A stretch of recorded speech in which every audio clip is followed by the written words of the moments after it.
So I also thought it would be interesting to, the children have been studying famous artists, Michelangelo and so on, throughout the year. And so I put the proposition to them that many of the great artists actually had teams of apprentices working for them.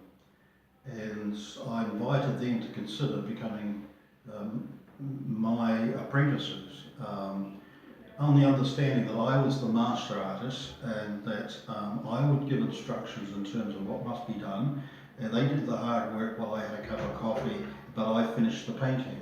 Yeah. And that was the deal. And so we then talked about, my instructions were clear to them. I said the size of your finger, your little finger, is the size of your brush stroke. And I want it to stand tall and strong, and I want one to lie down strong, which harmonise with the values and so on that have been taught at the moment, standing tall, standing strong.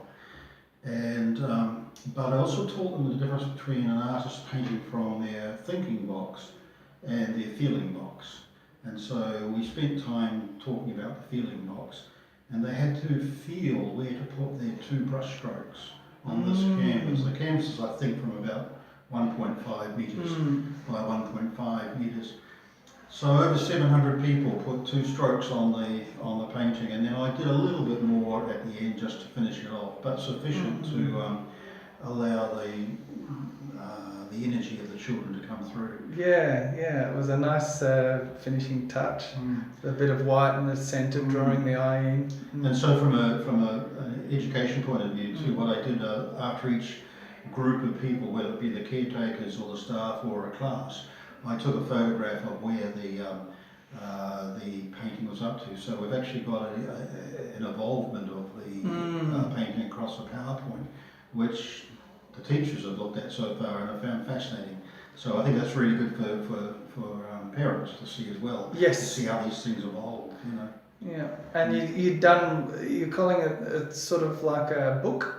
Online book or something? Well, and then on top of that, I'm also making a children's book. I told the children lots of stories. They need to understand that, you know, my interest in art went back to when I was their age. And I told them simple stories about, you know,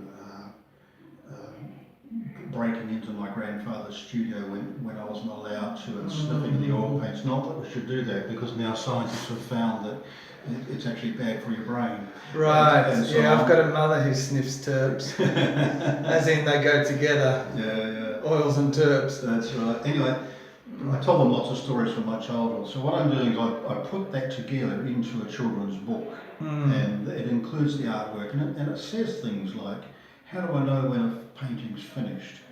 How to get the ideas for paintings. My mother's a photographer, she's 90, and she's in the book, so I've got one of her photographs.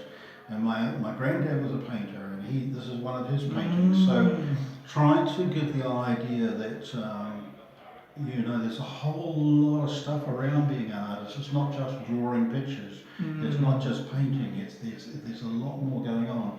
And I've got one section in the book that talks about paintings asking questions, and I even go as far as to mention things such as the improprieties that were caused by the land wars in New Zealand, and how can you do a painting to ask questions about that? How can you do paintings about wars such as the Vietnam War and so on? So opening those areas up so that children see it's not just an entertainment to paint. Yeah.